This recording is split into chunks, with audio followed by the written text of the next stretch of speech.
الحمد لله نحمده ونستعينه ونستغفره ونؤمن به ونتوكل عليه ونعوذ بالله من شرور أنفسنا ومن سيئات أعمالنا من يهده الله فلا مضل له ومن يضلل فلا هادي له ونشهد أن لا إله إلا الله وحده لا شريك له ونشهد أن سيدنا ومولانا محمدا عبده ورسوله صلى الله تعالى عليه وعلى آله وأصحابه وبارك وسلم. أما بعد فأعوذ بالله من الشيطان الرجيم. بسم الله الرحمن الرحيم. يا أيها الذين آمنوا إذا نودي للصلاة من يوم الجمعة فاسعوا إلى ذكر الله وذروا البيع ذلكم خير لكم إن كنتم تعلمون. وقال رسول الله صلى الله عليه وسلم من غسل يوم الجمعة واغتسل وبشر وابتكر ومشى ولم يرتد ودنا من الإمام واستمع ولم يلغو كان له أجر سنة أجر صيامها وقيامها أو كما قال رسول الله صلى الله عليه وسلم. الحمد لله. গত জুমার আগের জুমায় জুমার দিনের বিশেষ আমল সম্পর্কে বয়ান করা হয়েছে যে জুমার দিনে 6টা বিশেষ কাজ আছে। এই কাজগুলো করতে পারলে আল্লাহ রাব্বুল আলামিন তাকে প্রতি কদমে প্রতিবার জমিনে পাও রাখাতে 1 বছর নফল নামাজ এবং 1 বছর নফল রোজা সওয়াব দান করবেন। সেই কাজগুলো বলা হয়েছিল জুমার নামাজের উদ্দেশ্যে গোসল করা, অস্ত হওয়ার সাথে সাথে মসজিদে চলে আসা, পায়ে হেঁটে আসা, ইমামের নিকটবর্তী বসা, খুতবা মনোযোগ সহকারে শ্রবণ করা, খুতবার মধ্যে অন্য কোনো কাজ বা কথা না বলা, এই 6টা কাজ। আশা করি আপনাদের সকলেরই ইয়াদ হয়ে গেছে। ইয়াদ রাখার তরিকায় এটা অন্য ভাইকে বলা, নিজে আমলে আনা। মানুষ যখন আমল করে তো ওটা আর ভুলে না। এমনি যতই ইয়াদ করা হোক কিছুদিন পরে ইয়াদ থাকে, কিন্তু এটা আমলে পরিণত করতে পারলে তখন আর ভুলার সম্ভাবনা নেই। সহজ গোসল করা, আউয়াল ওয়াক্তে আসা, পায়ে হেঁটে আসা, ইমামের নিকটবর্তী বসা, খুতবা মনোযোগ সহকারে শোনা, খুতবার মধ্যে আর কিছুই করা যাবে না।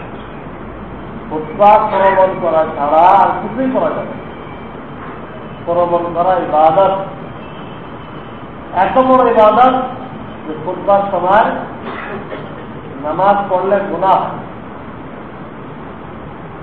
খুতবার সময় মসজিদের দান বাক্স চালাইলে গুনাহ হয়, তো অন্য নেককার গুনাহ হয়, তাহলে ওটা কত বড় ইবাদত।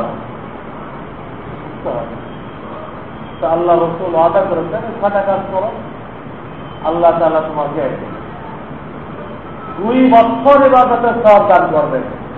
2 বছর এক টানা নফল নামাজ 1 বছর, নফল রোজা 1 বছর। আল্লাহ তাআলা আমাদের জন্য অনেক সুযোগ রাখছেন যদি আমরা কাজে লাগাই। একটু আগে আজান হয়ে গেল, জুমার আজানও হয়, অন্য পাঁচক্ত আজান হয়। এই উভয় আজানের মধ্যে শরীয়তের দৃষ্টিতে একটু পার্থক্য আছে। জুমা বাদে পাঁচক্তের জন্য যে আজান হয়, সেখানে শরীয়তে এটাকে ফরজ করে নাই যে আজান করার সাথে সাথে মসজিদের উদ্দেশ্যে রওনা হওয়া জরুরি, ফরজ, এটা আল্লাহ তাআলা বলেন। আর জামাত করতে হবে, জামাতের সাথে নামাজ পড়া অন্য মাযহাবে ফরজ, হানাফি মাযহাবে ওয়াজিব। ফরজ আর ওয়াজিব কাছাকাছি জিনিস, 19-20। বিনা ওজরে জামাত তরফ করা গুনাহে কবিরা, বিনা ওজরে জামাত তরফ করা গুনাহে কবিরা। বিশেষ ওজন যদি থাকে, অসুস্থ, প্রবল বৃষ্টি হয়েছে, এই ধরনের কিছু ওজন সমস্যা আছে, তখন তো ঘরে নামাজ পড়লেও জামাতের সব পাওয়া যায়। কিন্তু ওজন ছাড়া যদি ঘরে নামাজ পড়ে, যদিও ফরজ আদায় হয়ে যায়, কিন্তু গুনাহে কবিরা হয়। এই জন্য জামাতের সাথে পড়তে হবে। যেখানে মসজিদ কাছে তাদের মসজিদে আসে, যেখানে মসজিদ অনেক দূরে হয়ে যায়, ধারে কাছে মসজিদ নেই, তাদের কোথাও জামাতের ইন্তজাম করতে হবে। মসজিদটাও জামাতের ইন্তজাম করতে হবে। মসজিদ ছাড়াও তো জামাতের ইন্তজাম করা যায়, তারা ওইখানে একত্র হয়ে জামাত কায়েম করবে। এতেও ওই জামাত তরফ করলে যে গুনাহে কবিরা হয়, ওটাতে বেঁচে গেল, ওই গুনাহগার থেকে বেঁচে গেল, জামাতের সওয়াবও পেয়ে গেল। যদিও মসজিদের সমান হলো না, কিন্তু এটা কম কি যে জামাতের সওয়াব পাইল এবং সেটা গুনাহে কবিরার থেকে বেঁচে গেল, এই দুটা ফায়দা তো হলো। হ্যাঁ, এরকম জামে মসজিদে যদি কেউ আসতে পারে, তো ঘরে পড়ার থেকে আল্লাহ তাআলা তার প্রতি রাকাতে 500 গুণ সব বাড়ায়, 500 গুণ। দুনিয়াতে 8 আনা 1 টাকার জন্য আমরা অনেক দৌড় থাকি, অনেক দৌড় থাকি। ওখানে গেলে একই মাল 1 টাকা কম পাওয়া যায়। তা আমরা কয়েক মিনিট ব্যয় করে ওখানে যেতে লাগবে। আর এখানে ঘরের 1 রাকাত, জামে মসজিদের 500 রাকাত, ঘরের 2 রাকাত, জামে মসজিদের 1000 রাকাত। আল্লাহ তাআলা এত বাড়াই দিচ্ছেন, কিন্তু আমাদের কাছে এই আখিরাতের ফজিলত জানা নেই। জানা থাকলেও সেই জজ্বা, আগ্রহ নেই, সে কারণে আমরা এতটা দাম দিই। আমাদের কাছে নগদ টাকার দাম আছে, সেটা দিয়ে দুনিয়ার সমস্যার সমাধান হয়। সবের দ্বারা সমস্যার সমাধান হয় না, এই জন্য যার কোনো দাম নেই। নাউযুবিল্লাহ, কিন্তু একটা জগৎ সামনে আসবে যেখানে আর দুনিয়ার টাকা চলবে না। সব যে টাকা, এই টাকাটাই চলবে। সব এটা একটা কারেন্সি, ওই জগতে এই টাকা ছাড়া আর কোনো টাকা চলবে না। সেই দিন এই যে সব বলা হয় এত গুণ বেশি, এত গুণ বেশি, আমাদের কাছে গুরুত্ব হয় না। যত গুণ বেশি হোক 1 কেজি চাউল তো হবে, 1 কেজি চাউলটাই বড় জিনিস। গজব থেকে বাঁচা এটা বড় জিনিস নয়। এই জন্য জামাতের সাথে নামাজ পড়া ওয়াজিব। আমি যে কথাটা বলতেছিলাম যে 5 ওয়াক্তের ভিতরে আযানের সাথে রওনা হওয়া আল্লাহ তাআলা জরুরি করেন নাই, কিন্তু জামাতের সাথে নামাজ পড়াকে জরুরি করেছেন। জামাত আসতে হবে। এমনকি হাদিসে আসছে কোন একটা বস্তিতে 2 থেকে 3 জন মুসলমান আছে মাত্র। ওই হাদিসে আসছে তাদের জন্য জামাত কায়েম করা জরুরি। যদি তারা জামাত কায়েম না করে তো শয়তান তাদের উপরে বিজয়ী হবে এবং তাদেরকে বিপদগামী করবে। একটা গ্রাম বা মহল্লা, সেখানে টোটাল 3 জন লোক জামাত আসার বুঝি, তাদেরকে পর্যন্ত ঘরে নামাজ পড়ার অনুমতি দেয় নেই। 3 জন আসো, 3 জনের জামাতের ব্যবস্থা করো, এত বড়। তো বলতেছিলাম যে আযানের সাথে সাথে রওনা হওয়া জরুরি করে নাই, কিন্তু এমন টাইমে রওনা হইতে হবে যাতে জামাত ধরতে পারেন। জামাত বাদ দিয়ে বেচা কেনা করবেন, অফিস চালাইবেন, তো গুনাহ হবে, সমস্ত বরকত নষ্ট হয়ে যাবে। তো অন্য 5 ওয়াক্তে আল্লাহ তাআলা এই সুযোগটুকু রাখছেন যে জামাতটা ধরতে পারলে হবে, আযানের সাথে সাথে রওনা হওয়া জরুরি না। কিন্তু এই জুমার প্রথম আযানটা ব্যতিক্রম। জুমার যে প্রথম আযানটা হইল এই মাত্র, এই আযানটা ব্যতিক্রম। এই আযানের পরে দুনিয়ার বা দিনের কোন কাজ বাড়িতে বসে করার ইজাজত নেই। এই আযান শুনে সাথে সাথে জুমার উদ্দেশ্যে রওনা হয়ে যেতে হবে। তা তৎপক্ষে জুমা আসার জন্য যে তৈরি শুরু করে দিতে হবে। কাপড় টাপড় করতে হয়, জুমার জন্য খোঁজগুলো লাগাইতে হয়, তৈরি করতে হবে, করে রওনা হয়ে যেতে হবে। এই আযানের পরে যদি কেউ কেনা বেচা করে তো মাকরুহ তাহরিমি হবে। মাকরুহ তাহরিমি হারাম থেকে 1 ডিগ্রি কম, হারামের কাছাকাছি। হালাল টাকা দিয়ে কিনলেন, হালাল মাল কিনলেন, কিন্তু আপনার আমল নামায় মাকরুহ তাহরিমের গুনাহ লেখা হলো, হারামের 1 ডিগ্রি কম এই গুনাহ লেখা হলো। আপনি ঘরে বসে কোরআন তেলাওয়াত করতেছেন, এই আযানের পরে গুনাহ হচ্ছে। কোরআন তেলাওয়াত করতেছেন, গুনাহ হচ্ছে। কারণ এই আযানের পরে তোমার জন্য বের হয়ে পড়া এটা জরুরি। আমি এই মাত্র আমার বয়ানের শুরুতে যে আয়াত পড়লাম ওই আয়াতের এই অর্থ, ইয়া আইয়ুহাল্লাযীনা আমানু, হে ঈমানদারগণ, ইযা নুদিয়া লিস-সালাহ, যখন আযান দেওয়া হয়, নুদিয়া মানে আযান দেওয়া হয়, মিন ইয়াউমিল জুমআহ, জুমার দিন, যখন জুমার দিন আযান দেওয়া হয়, ফাসআউ ইলা যিকরিল্লাহ, আল্লাহর জিকিরের জন্য তোমরা রওনা হয়ে গেল। এই খুতবাকে জিকির বলা হয়েছে। খুতবা এটা জিকির। অন্য আয়াতে নামাজকে জিকির বলা হয়েছে। এটা নামাজ যেরকম একটা জিনিস ইবাদত, খুতবা ঠিক ওইরকম একটা ইবাদত। এই জন্য খুতবা বাংলাতে দেওয়া জায়েজ নেই, মাকরুহ তাহরিমি। অনেকেই প্রশ্ন করে, হুজুর আপনারা আরবিতে খুতবা দেন, আমরা তো বুঝি না। বুঝতে কে মানা যায়? বুঝতে পারে না। আপনি ইংরেজি শিখতে পারলেন, বিদেশি ভাষা, মুসলমান হিসেবে আপনার জাতীয় ভাষা শেখেন নাই কেন? আপনাকে কে নিষেধ করবে? বুঝি না, বুঝতে মানা করলো কে? আরবিতে সহজ। তারপরেও তো যারা খতিব থাকে, তারা যারা আরবি খুতবা দেয় তার আগে তো বুঝাই দিচ্ছে যদি নাও বুঝেন তাও কোনো গোনা নেই, কারণ ওই কথাগুলো আগে বাংলাতে বলে দেওয়া হয়।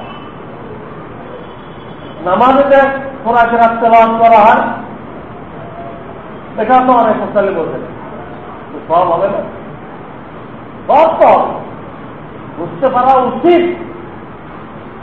ভালো, তবে সবকে আল্লাহ তাআলা বুঝতে পারার উপরে নির্ভর করেন।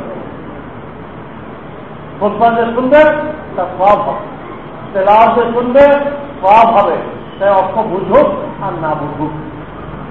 ওষুধ খাইলেন, এই ওষুধের কি কি গুণাগুণ আছে তা আপনার জানা নেই, ডাক্তার সাহেব খাইতে বলতে খাই, যদিও আপনি এই ওষুধে কি কি জিনিস ব্যবহার করা হয়েছে, কি কি মেডিসিন, কি কি কেমিক্যাল ব্যবহার করা হয়েছে, এগুলো কিছু দেখা যাবে না। কি কি রোগে ব্যবহার করা হয় তাও জানেন, আপনি খাইলেন। আল্লাহ চায় তো কাজ তো হবে, ঠিক আছে, কোথাও অর্থ বুঝতেছেন না, সব তো হয়েছে। তো আল্লাহ তাআলা বলতেছে তোমাকে যখন আযান হয়ে যায় তখন তোমরা সব কিছু বাদ দাও, তোমার জন্য রওনা হয়ে যাও। ফাসআউ ইলা যিকরিল্লাহ, জিকির শোনার জন্য, খুতবা শোনার জন্য রওনা হয়ে যাও। ওয়াদারুল বাই'আ, দুনিয়াবি কারবার বন্ধ করে দাও, বেচা কেনা সব বন্ধ করে দাও। ওয়াদারুল বাই'আ, বাই'আ মানে বেচা কেনা, শুধু বেচা কেনা না, দুনিয়াবি সব কাজ উদ্দেশ্য করা হয়। মানে বেচা কেনা করলেন না, আপনি অফিস চালাইলেন, এটাও নেই, এটাও নেই। এর তফসিল লিখছে ঘরে বসে কোরআন তেলাওয়াত করলেন, এটাও লিখছে। জুমার আযান হয়ে গেছে, চলে আসছে।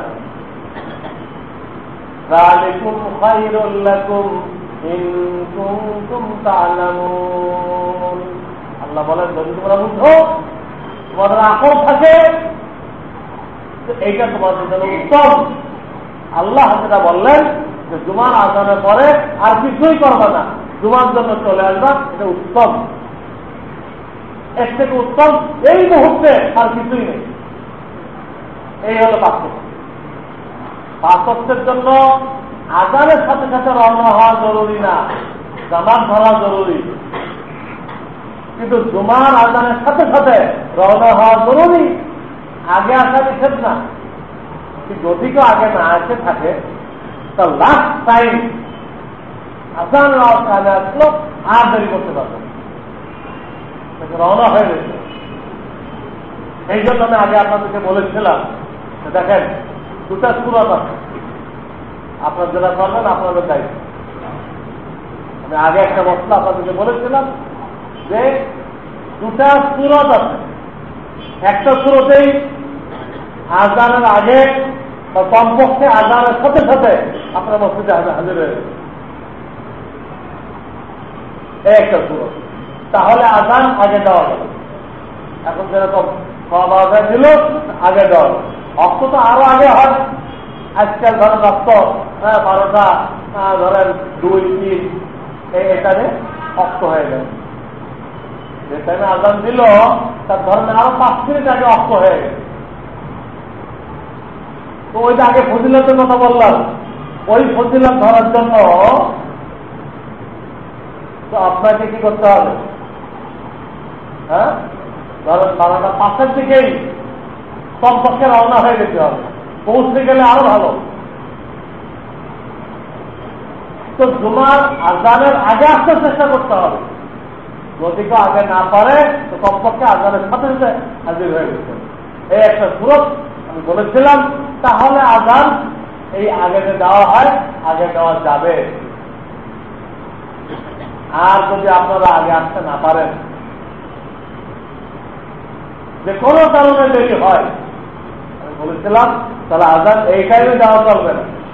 তাহলে আগে বয়ান হবে, আমার বয়ানের পরে আযান হবে, পয়লা আযান। আমাদের মাদ্রাসায় তাই হয়, আমাদের মাদ্রাসায় আগে বয়ান হয়, বয়ানের পরে জুমার প্রথম আজান হয়, প্রথম আজানের পরে লোকেরা সুন্নত পড়ে, সুন্নত পড়ে, সুন্নত পড়ার পরে খুতবার আজান হয়, তারপরে খুতবা হয় ফরজ পড়া। ওখানে তরিকা এটা আমি ওটাও বলছিলাম, হয় আপনারা আগে আনবেন, না হয় আজান পরে হবে, মাঝামাঝি কোনো সুরত নেই। আলহামদুলিল্লাহ, আল্লাহ তাআলা আপনাদের মেহনতকে কবুল করেন। এখানে তো আলহামদুলিল্লাহ আপনার আগেই চলে আসেন, আপনারা যেহেতু আগেই চলে আসেন তবে আজান আগে দেওয়া ঠিক আছে, কিন্তু যেখানে লোকেরা আগে আসে না সেখানে আজান পরে দেওয়া উচিত, সেখানে বয়ানের পরে আজান দেওয়া উচিত। কেন? এই যে লোকেরা আজান শুনে আসতেছে না, তারা আস্তে আস্তে আসতেছে, তাদের খেয়াল বয়ান নাই শুনলাম, খুতবার সময় দেয় উপস্থিত হইলে হলো, এই কথা মনে করে তারা আসে না, ওই খুতবার আগ দিয়ে আসে সুন্দর পর। তাহলে এই যে আগে আজান দেওয়া হলো, এই সব লোকগুলোকে গুনাহগার বানায় দেওয়া হলো। অথচ আল্লাহ তাআলা কোরআনে বলতেছেন, কুনতুম খায়রা উম্মাতিন উখরিজাত লিন-নাস। আল্লাহ তাআলা দুনিয়াতে যত উম্মত পাঠাইছেন তার মধ্যে তোমরা সর্বশ্রেষ্ঠ। আল্লাহ তাআলা তোমাদেরকে পাঠাইছে বিশ্ববাসীর কল্যাণের জন্য, কল্যাণের জন্য। এখন আজান আগে দিয়ে রাখলাম, লোকজন আসলো না, লোকজন খাতির জমায় পরে আসলো, তো আমার এই আজান দেওয়ার দরুন পুরা লোকগুলোকে গুনাহগার বানাই দেওয়া হলো। গুনাহ হারাম, হারাম করনেওয়ালা গুনাহগার বানাই দেওয়া হলো। আমাদের তো মানুষকে গুনার মধ্যে ফেলার জন্য তৈরি করা হয় নাই, আমাদের তো মানুষকে জান্নাতে নিয়ে আসার জন্য বানানো হয়েছে। এটাই হয় আগে আসতে হবে, না হয় আজান পরে হবে। লোকজন খাতির জমা আছে, আগে আগে আজান দিয়ে সবাইকে গুনাহগার করা হবে, এটা ঠিক না। কাজে মসজিদ কর্তৃপক্ষের দায়িত্ব যে এই মসজিদের তরিকা কি, লোকজন আগে আসে ঠিক আছে, আগে আজান দেয়, লোকজন আসে না, এই আস্তে আস্তে খুতবার আগে দিয়ে আসে, তা আজান পরে দেন। এতগুলো লোকরে গুনাহ কবিরার মধ্যে ফেলে দেওয়ার দরকার। আলহামদুলিল্লাহ, আমার এই বয়স শোনার পরে আমি লক্ষ্য করছি সেখানে মুসল্লিরা আজানের আগেই চলে আসে। কাজেই যেন আগে আজান দেওয়া হয়, এর জন্য আশা করি কেউ গুনাহগার হচ্ছে। এই আজানের পরে ঘরে বসে আশা করি কেউ কোনো কাজ করে না। যদি এই মশলাটার সামনে রাখতে হবে, এই মশলাটা সামনে রাখতে হবে যে এই আজানটা অন্য 5 ওয়াক্তের আজানের মতো না, এই আজানের সাথে সাথে করণীয় হয়ে আসে। জুমার দিনের করণীয় এটাই, কোন সময় কি করণীয় এটাই জানা আমাদের দায়িত্ব। আমরা মুহাম্মদ রাসূলুল্লাহ প্রত্যেক কলেমার ভিতরে এটাই অর্ডার করে আসছি, আল্লাহ প্রত্যেকটা মুহূর্তে তোমার রাসূলের যে তরিকা ওটা বাস্তবায়ন করো। আমার সামনে আর কারো তরিকা চলবে না, তোমার রাসূলের তরিকা আমার তরিকা। এটা দিনের মেজাজ।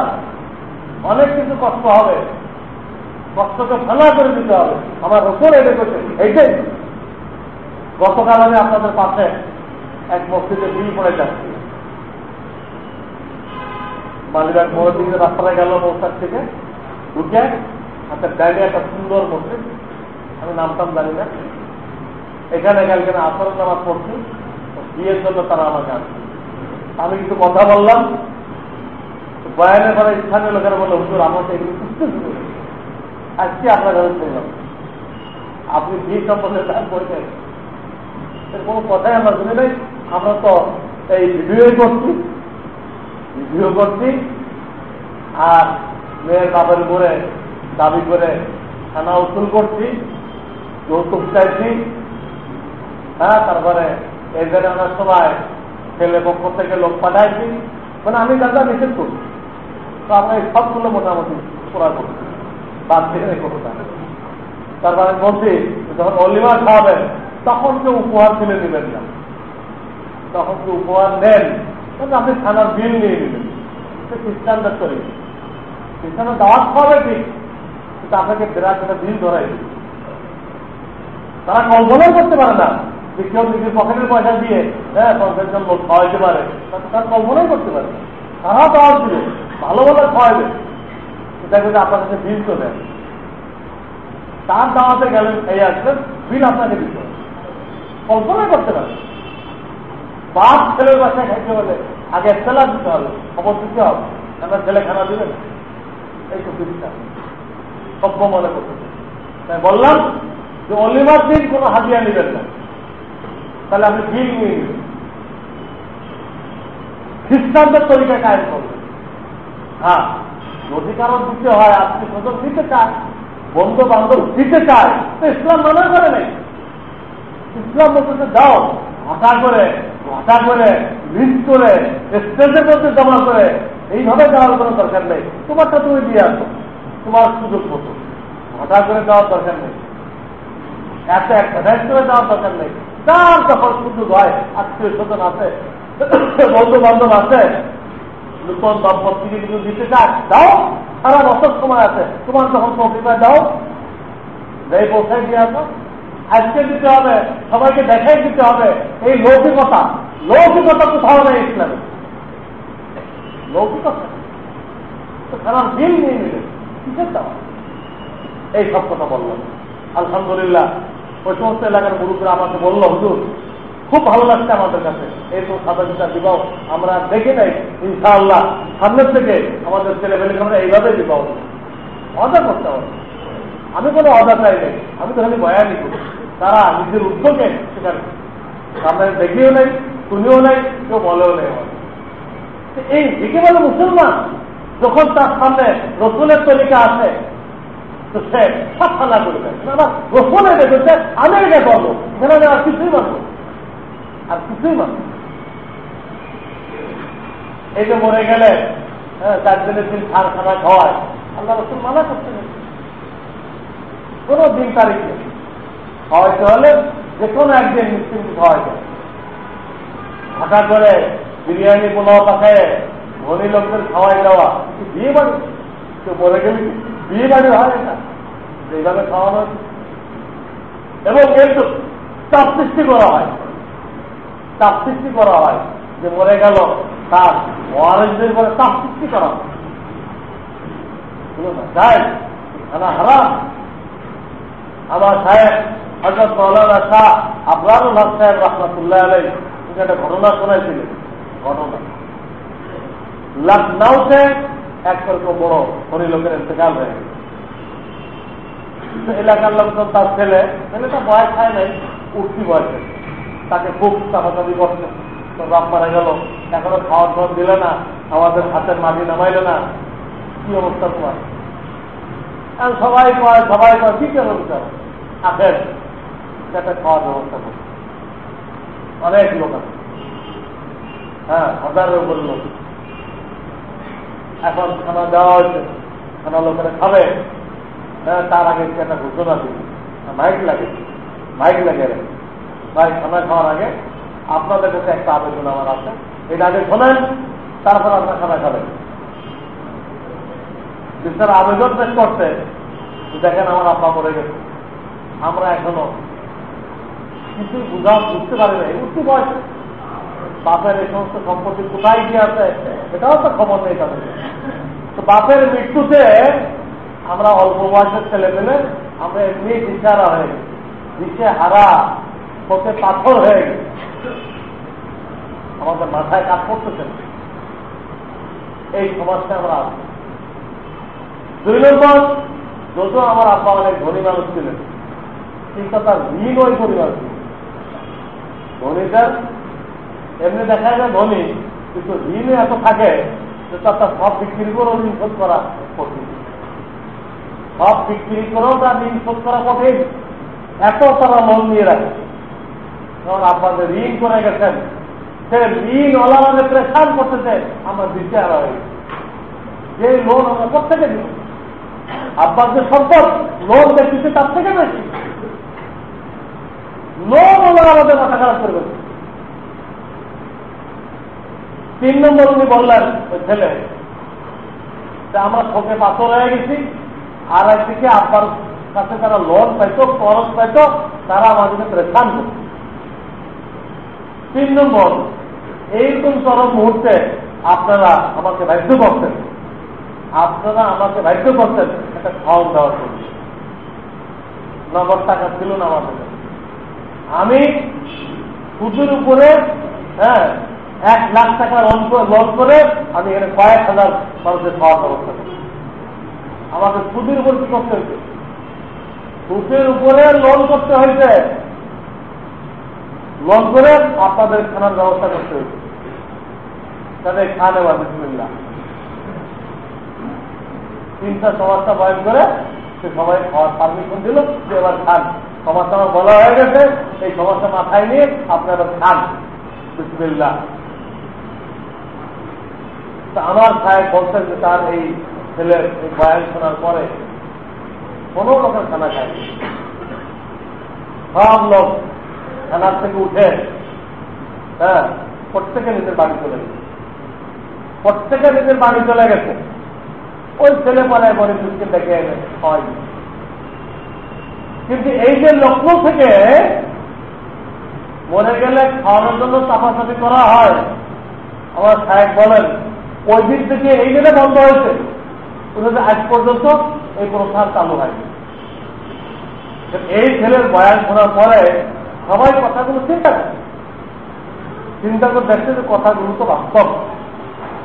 একটা মানুষের এই সময় কি পজিশন থাকে, বাপ পড়ে গেলে মানসিক অবস্থা কি থাকে, তারপর যদি তার বাপের লোন থাকে, লক্ষ লক্ষ টাকা খরচ থাকে, সেই অবস্থাতে খাওয়ানোর জন্য চাপ দেওয়া হয়, তাদের কি অবস্থা হয়? আগে হয়তো তারা চিন্তা করে নাই, ওই দিন যখন তারা এই বয়ান শুনছে তো তারা এই প্রথাকে একদম মিটাই চিন্তা করার জন্য শরিয়াতে তো আগেই নিষেধ করে দেন, নিষেধকে উপেক্ষা করে আমরা গলত জিনিস চালু করি। আমি বারবার আপনাদেরকে বলছি যে আপনার একটা খ্যাত আছে, আপনি ভালো ভালো জিনিস লাগাইতে পারেন, একদম ল্যাংড়া আম লাগাইলেন, নারকেল গাছ লাগাইলেন, ভালো ভালো গাছ লাগাইতে পারেন, কিন্তু আপনি কিছুই লাগাইলেন না, তা আপনি এটা মনে করতে পারেন না যে ময়দানটা আপনার খ্যাতটা পড়ে থাকবে, এটা মনে করতে পারেন না। আপনি যখন ভালো ভালো কিছু লাগাইলেন না, ওখানে যত আগাছা পরগাছা আছে অটোমেটিক হবে, হয়ে আপনার খ্যাত কি হয়ে যাবে, জঙ্গল হয়ে যাবে। ভালোটা লাগান নেই, খ্যাত পড়ে থাকে না, আগাছা হয়ে জঙ্গল হয়ে গেছে। আমাদের জিন্দেগির ময়দান এটা একটা ময়দান, এটা একটা খ্যাত। এখানে আল্লাহ দায়িত্ব দিচ্ছে আমার রসুলের তরিকা ফিট করো, তোমার জীবনের প্রত্যেকটা ক্ষেত্রে আমার রসুলের তরিকা ফিট করো। যদি আমি মুহাম্মদ রাসূলুল্লাহর তরিকা ফিট না করি তো জিন্দেগির এই ময়দান, জিন্দেগির এই খ্যাত খালি থাকবে না।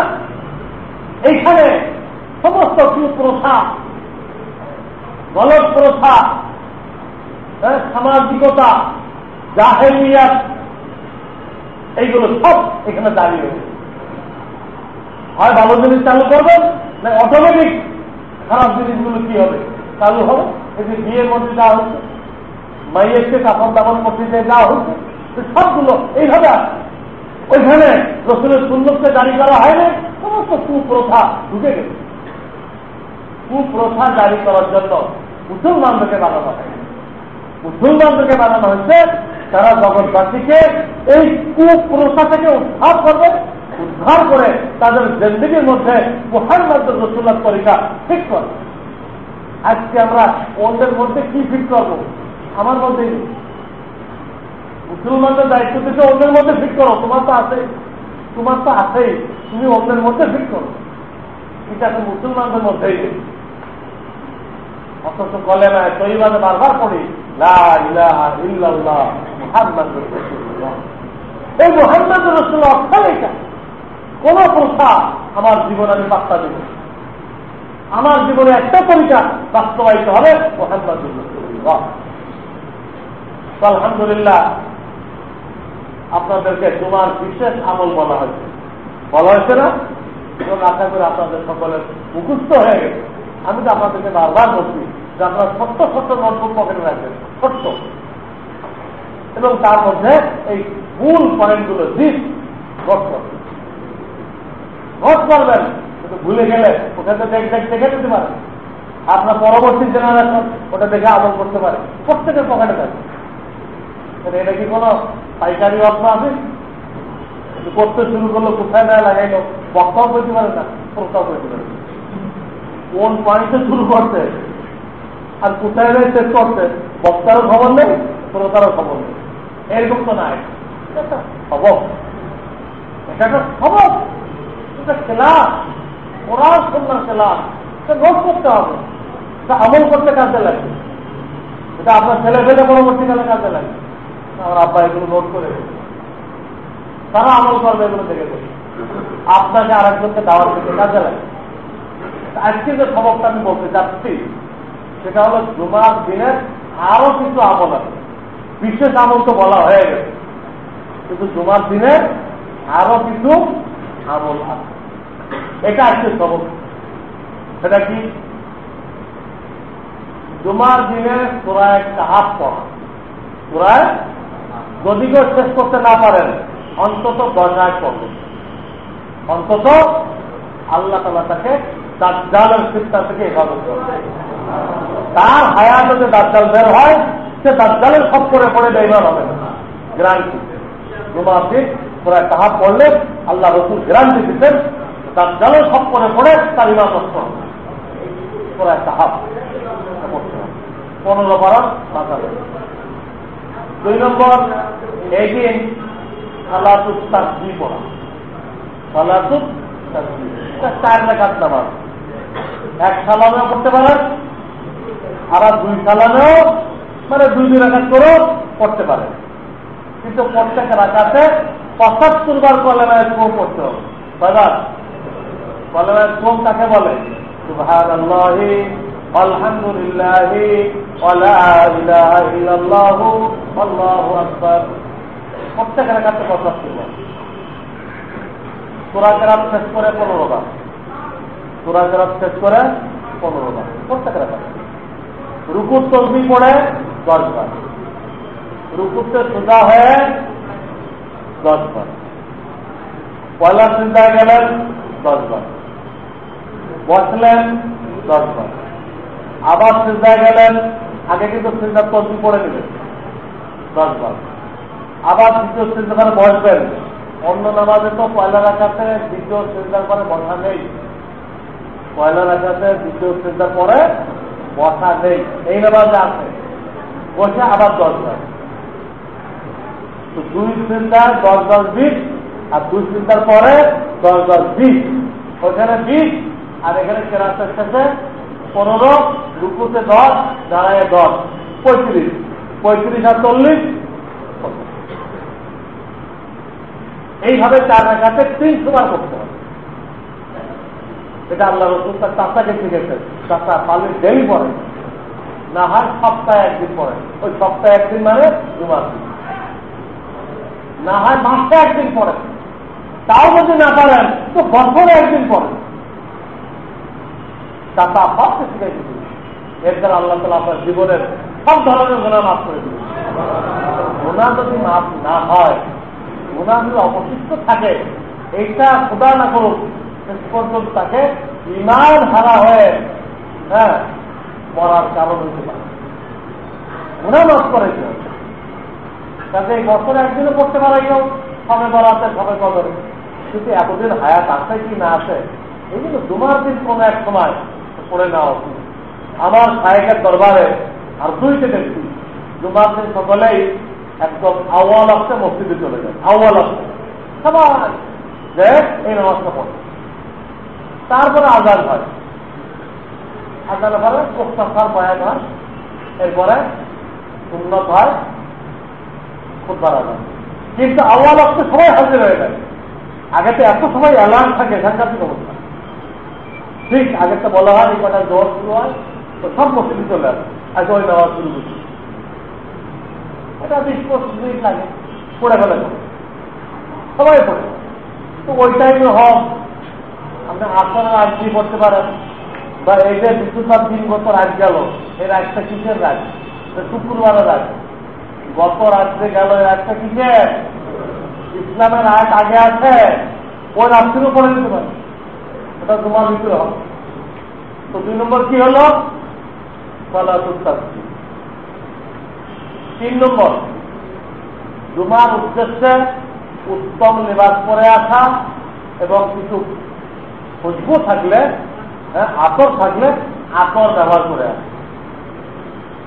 জুমার নামাজে আসবে উত্তম, তার কাছে যা উত্তম আছে, যা আছে তার মধ্যে যেটা উত্তম, উত্তম লিবাস পরে আসবে। আর কি খুশবু যদি থাকে ব্যবহার করে আসবে।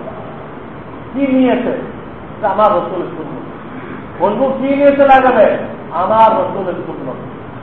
তাই 2 নম্বর, আমরা মানুষ মাটির তৈরি, হ্যাঁ, আমাদের শরীরে ঘাম হইতে থাকে। আরো বেশি লোক যদি হয়, গ্যাদারিং হয়, ঘাম হয়, ঘাম হইলেই দুর্গন্ধ হয়। এই আমার দুর্গন্ধ তারা অন্য ভাই যাতে কষ্ট না হয়, ওইটা ট্যাকেল দেওয়ার জন্য আমি খুশবু লাগাইছি, আমার দুর্গন্ধ দ্বারা কোনো ভাইয়ের কষ্ট না, এই নিয়ে। 3 নম্বর, মুসলমান ভাইদের দিল খুশি হবে, এই নিয়েছে আসল মাথা শূন্য। যেহেতু বড় লোকগিরি দেখায়, খুব দামি মাত্র বড় লোকগিরি দেখানোর জন্য, মানুষকে নিজের দিকে আকর্ষণ করার জন্য।